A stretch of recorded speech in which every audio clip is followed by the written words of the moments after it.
külluse seadus, the law of prosperity. Siis on kõige vägevam sulle kullaks ja puhtaimaks hõbedaks. Yeah, the Almighty shall be thy defense, and thou shalt have plenty of silver. Üks olulisemaid inimkonnale pühades kirjades antud sõnumeid on see, et Jumal on inimese jõu allikaks ning inimene võib saavutada oma kõneldud sõna kaudu kõik, mis kuulub talle jumaliku õiguse kohaselt.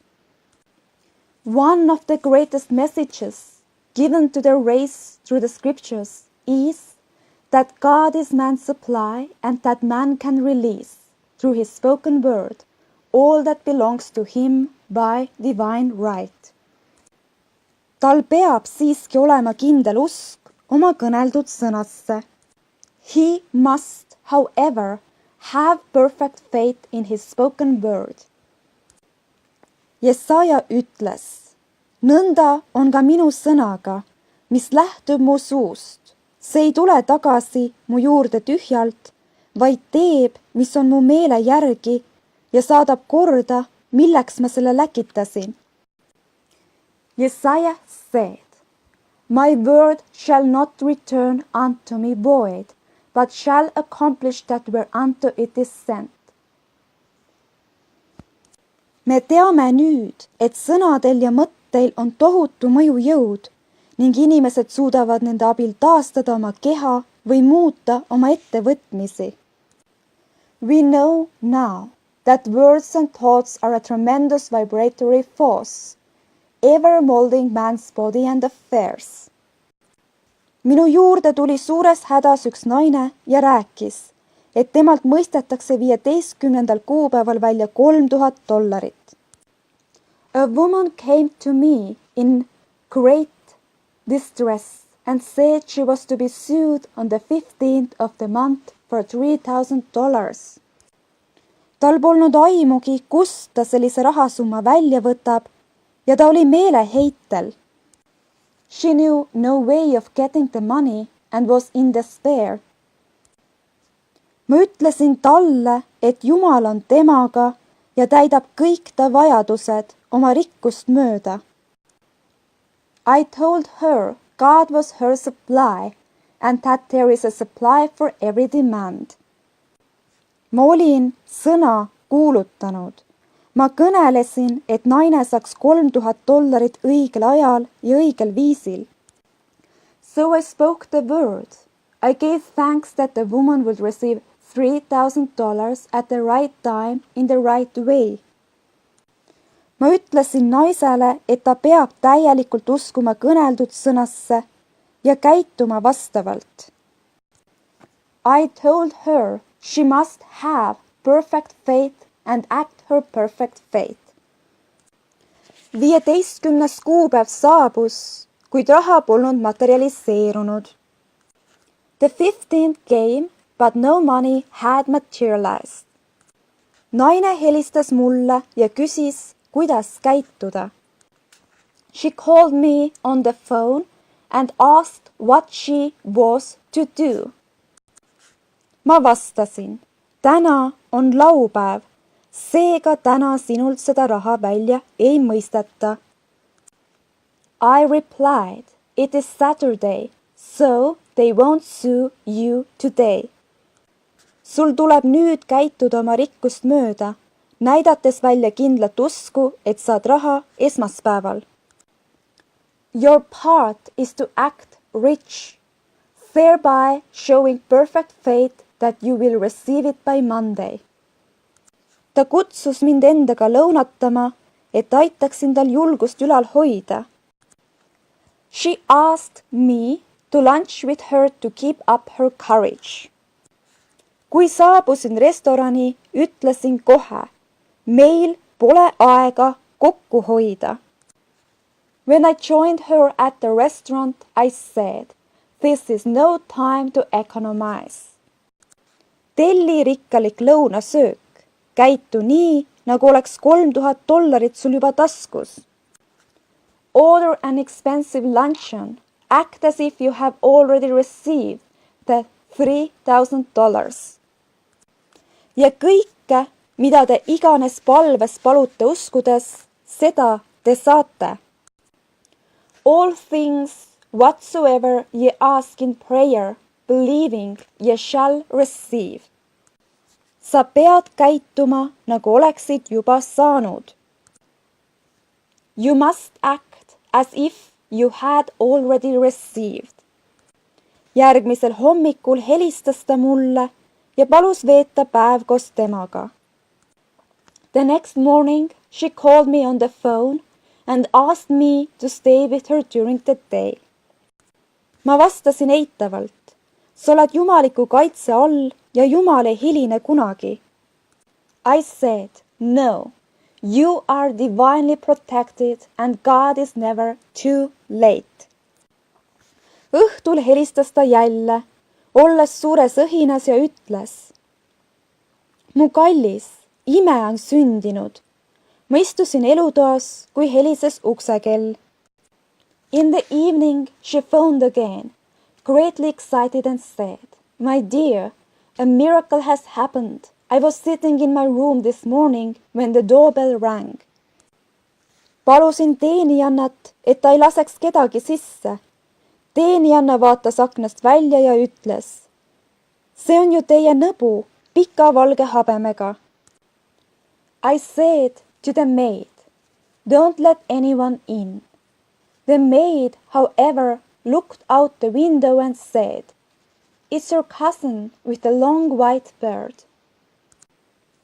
Palusin teenijannat, et ta kutsuks nõbu tagasi. Ma soovin temaga kohtuda. So I said, call him back. I would like to see him. Mees oli just nurga taha kadumas, ent kuulis teenijanna hõiget ja tuli tagasi. He was just turning the corner when he heard the maid's voice and he came back. Me vestlesime umbes tunni ja lahkumisel küsis ta justkui muuseas. Muide, milline on teie rahaline seis? He talked for about an hour and just as he was leaving he said, Oh, by the way, how are finances? Vastasin, et olen raha hädas ja tema ütles, kullake, ma annan sulle $3,000 kuu esimesel kuupäeval. I told him I needed the money and he said, Why, my dear, I will give you $3,000 the first of the month. Ma ei tahtnud talle öelda, et minult seda raha välja nõutakse. Mida ma küll teen? I didn't like to tell him I was going to be sued. What shall I do? Ma ei saa raha enne kui esimesel kuupäeval, kuid vajan seda juba homme. I won't receive it till the first of the month and I must have it tomorrow. Vastasin talle, ma jätkan tööd. Sõna ei jää kunagi hiljaks. Ma tänasin, et ta on saanud raha nähtamatul tasandil ja õigel ajal. I said, I'll keep on treating. I said, Spirit is never too late. I give thanks she has received the money on the invisible plane and that it manifests on time. Järgmisel hommikul, esimesel tööpäeval pärast 15. kuupäeva helistas talle nõbu ja teatas. The next morning her cousin called her up and said, Tule täna hommikul minu kontorisse ja ma annan sulle selle raha. Come to my office this morning and I will give you the money. Samal pärast lõunal oli vajalik summa naise pangakontol ja ta kirjutas rahatšekid välja nii kiiresti, kui elevus seda võimaldas.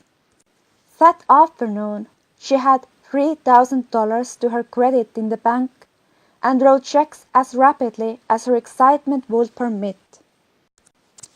Kui inimene loodab edu, kuid on valmistunud soovi luhtumiseks, jõuab kätte olukord, milleks ta on ette valmistatud.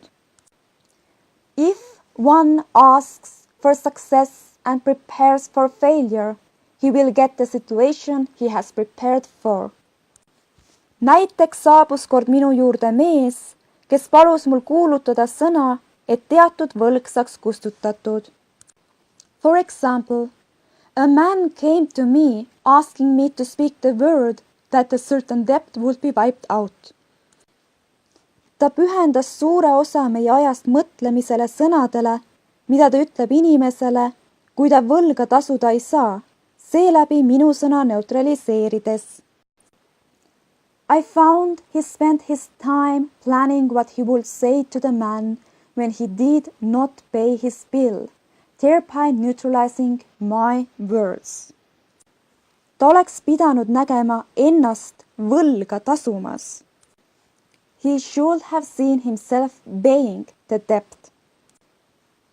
Selle kohta käib ka imeline kirjeldus Vanas Testamendis. We have a wonderful illustration of this in the Bible. Kui 3 Iisraeli kuningat olid kõrbes, kus neil ei olnud vett endale ega hobustele, pöördusid nad prohvet Elisa poole, kes andis neile selle hämmastava sõnumi. Relating to the 3 kings who were in the desert without water for their men and horses, they consulted the prophet Elisa, who gave them this astonishing message. Sest issand ütleb nõnda. Te ei saa näha tuult ega vihma, kuid see org tuleb vett täis ja te saate juua, teie ja teie karjad ja veoloomad. Thus saith the Lord, ye shall not see wind, neither shall ye see rain, yet make this valley full of ditches. Inimene peab olema valmis selleks, mida ta on küsinud, ka siis, kui sellest ei ole näha vähimatki märki.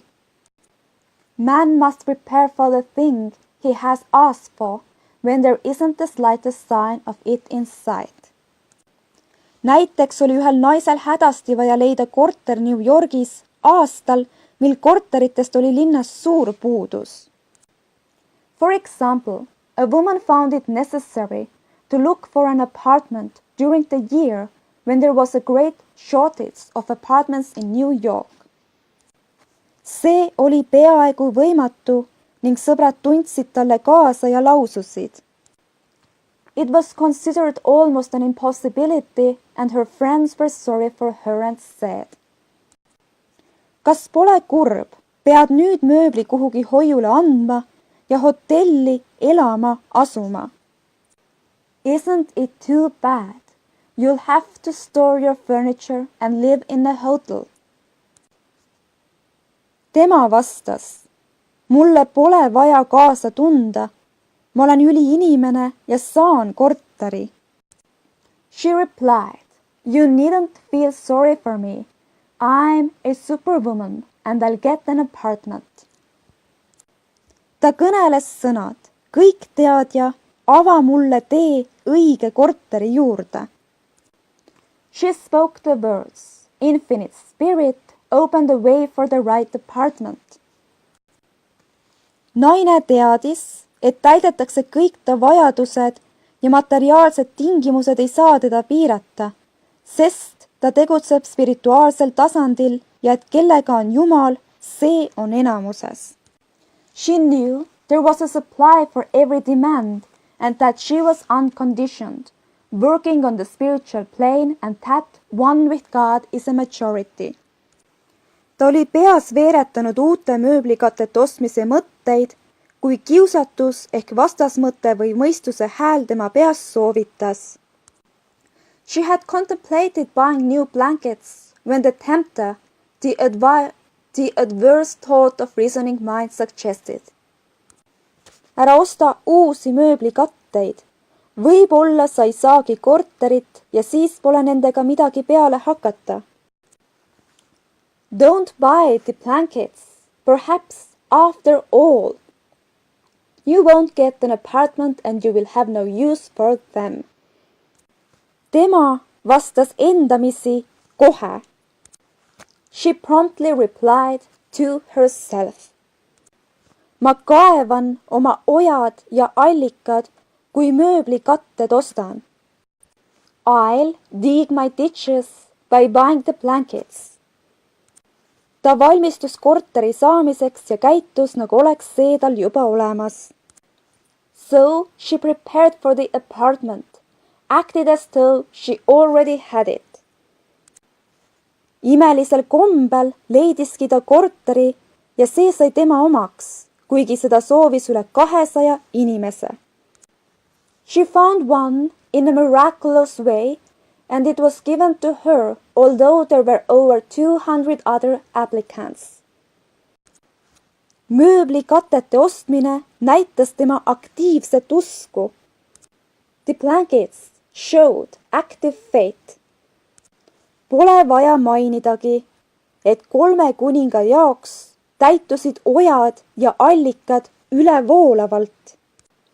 It is needless to say that the ditches dug by the 3 kings in the desert were filled to overflowing.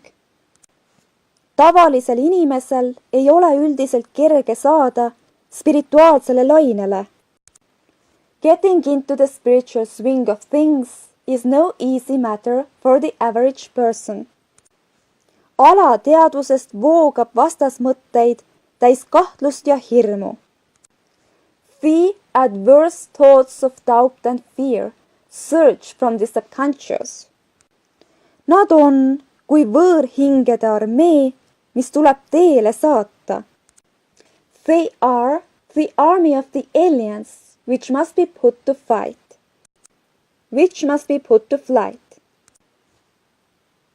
Seepärast on sageli nii, et öö, kõige pimedam hetk on enne koitu. This explains why it is so often darkest before the dawn. Vaate avardumisele eelnevad tavaliselt piinajalikud mõtted. A big demonstration is usually preceded by tormenting thoughts. Kõrge vaimse tõe sõnastamine heidab väljakutse vanadele teadustamata veendumustele ja esile kerkinud vigane mõtlemine kuulub peast pühkimisele.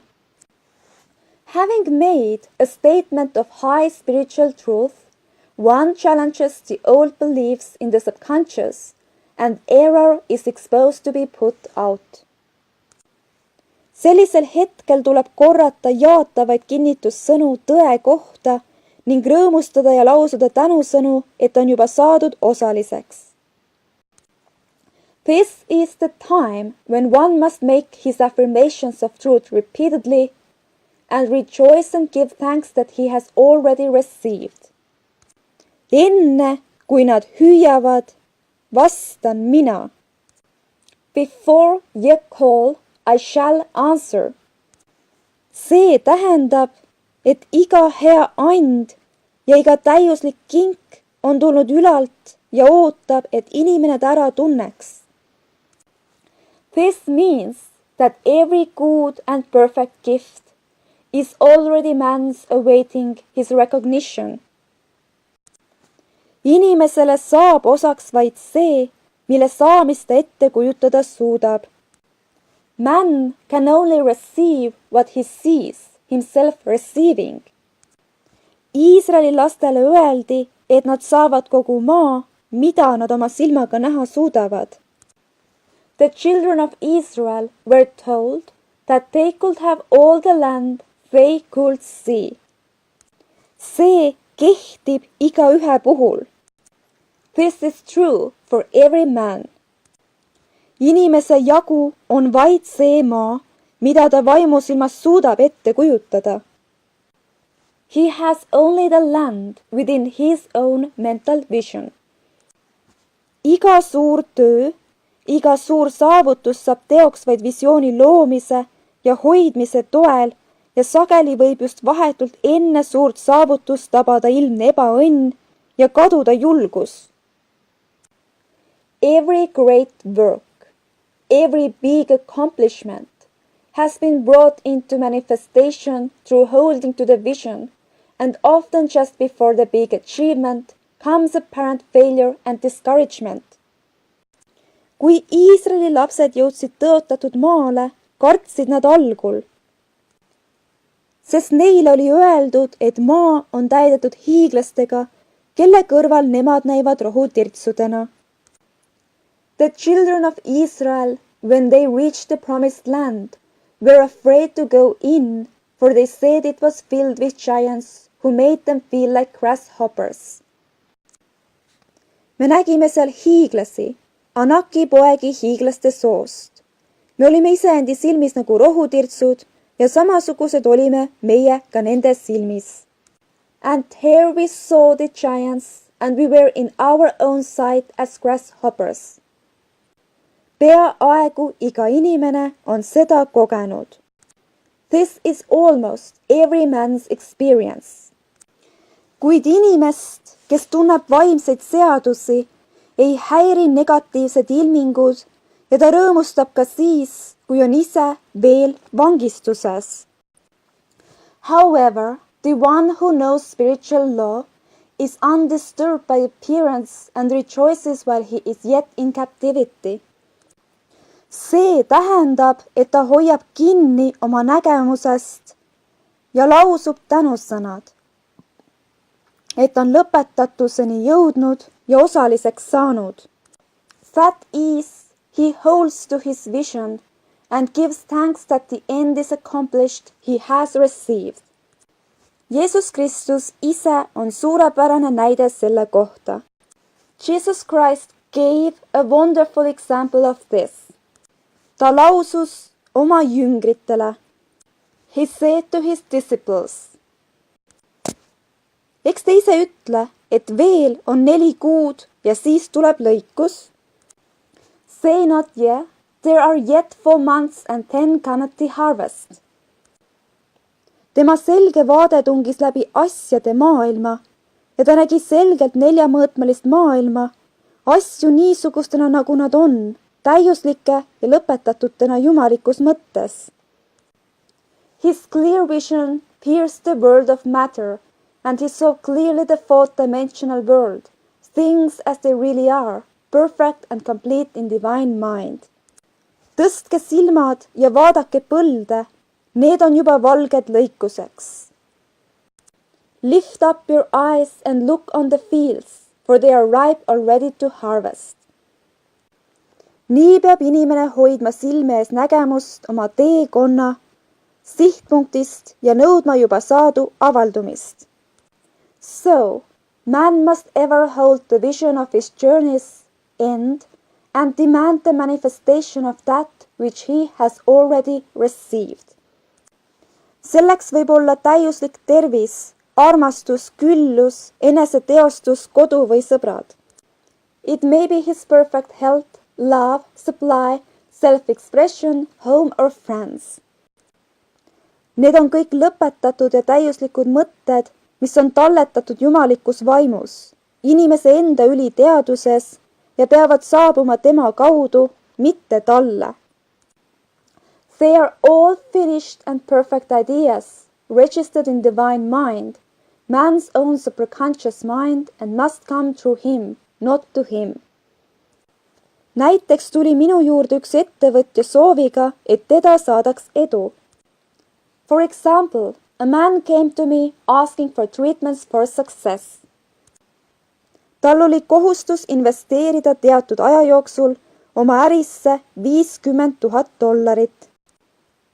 It was imperative that he raise, within a certain time, $50,000 for his business. Tähtaeg oli käes, kui ta saabus minu juurde meeleheites. The time limit was almost up when he came to me in despair. Tema ärisse ei tahtnud keegi investeerida ja pank keeldus laenu andmast. No one wanted to invest in his enterprise and the bank had flatly refused a loan. Ma vastasin, usun, et te kaotasite pangas enesevalitsemise ja seeläbi ka oma jõu. I replied, I suppose you lost your temper while at the bank, therefore your power. Te suudate saavutada kontrolli iga olukorra üle, kui saavutate kontrolli iseenda üle. You can control any situation if you first control yourself. Te suudate saavutada kontrolli iga olukorra üle, kui saavutate kontrolli iseenda üle.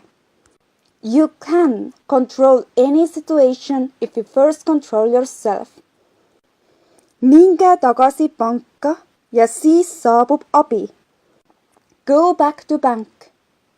I added and I will treat. Laususin järgneva kinnituse. Kõik pangaga seotud inimesed on mõistnud teie pühendumise hingust. My treatment was, you are identified in love with the spirit of everyone connected with the bank. Las jumalik idee juhatab teid välja sellisest olukorrast. Let the divine idea come out of the situation. Ta vastas mulle, naine, te kõnelete võimatut. He replied, woman, you are talking about an impossibility. Homme on laupäev ja pank suletakse kell 12. Tomorrow is Saturday. The bank closes at 12. Minu rong jõuab kohale kell 10 ja tähtaeg on juba homme ja nad ei anna seda nagunii.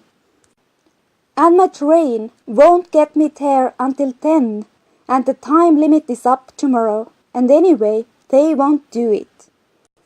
Hiljaks olen jäänud. It's too late. Mina vastasin talle, meie jõuallikas ei vaja aega ega jää kunagi hiljaks. I replied, God doesn't need any time and is never too late.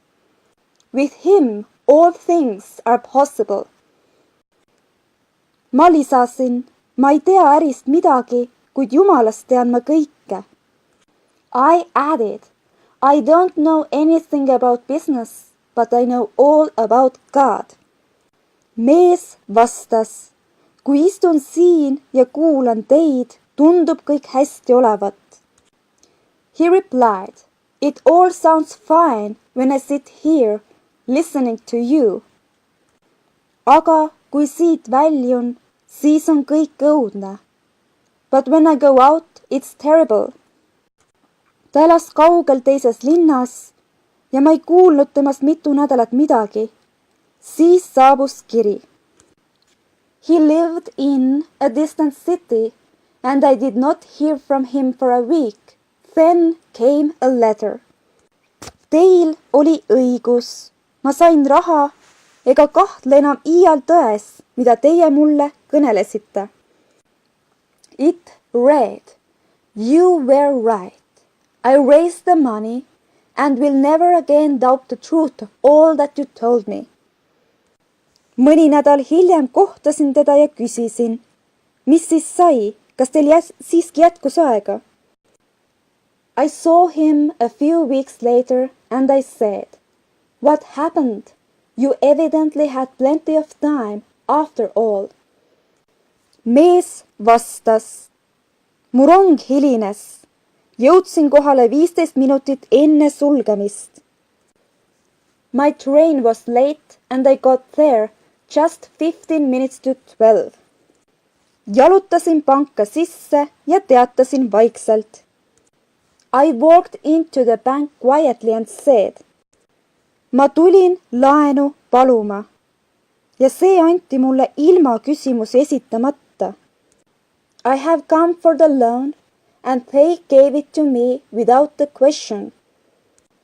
Need 15 minutit päästsid ta ja kõik teadja ei hilinenud. It was the last 15 minutes of the time allotted to him and Infinite Spirit was not too late. Sellisel hetkel poleks inimene mitte kunagi üksi hakkama saanud. In this instance, the man could never have demonstrated alone. Ta vajas kedagi, kes aitaks tal nägemusest kinni hoida. He needed someone to help him hold to the vision. Nii on võimalik teist inimest aidata. This is what one man can do for another. Jeesus Kristus tundis tõde, kui ütles, tõesti, Taas ma ütlen teile, kui iganes maa peal 2 teie seast on ühel meelel mingi asja suhtes, mida nad iganes paluvad, siis nad saavad selle minu isa käest, kes on taevas. Jesus Christ knew the truth of this when he said, "If 2 of you shall agree on earth as touching anything that they shall ask, it shall be done for them of my Father which is in heaven." Kui inimene jääb oma probleemidega üksi ja süüvib neisse liialt, muutub ta kõhklevaks ja kartlikuks. One gets too close to his own affairs and becomes doubtful and fearful. Sõber või tervendaja näeb selgelt edu, tervist või küllust ega kõhkle, sest ta suhtub olukorda kui kõrvaltvaataja. The friend or healer sees clearly the success, health or prosperity and never wavers because he is not close to the situation. Palju kergem on ilmutuda kellegi pärast kui kellelegi. Seepärast ei tohiks inimesed hoiduda abi palumast, kui tunnevad, et kõhklus on hinge pugenud. It is much easier to demonstrate for someone else than for oneself. So, a person should not hesitate to ask for help if he feels himself wavering. Tähelepanelik elu vaatleja lausus kord. A keen observer of life once said, "Ükski inimene ei saa ebaõnnestuda, kui keegi teine näeb temas õnnestumist. No man can fail if one person sees him successful." Niisugune jõud on nägemusel ning paljud suurkujud võlgnevad oma edu pereliikmele või sõbrale, kes uskus temasse ja hoidis kõhklusteta kinni täiuslikust mustrist.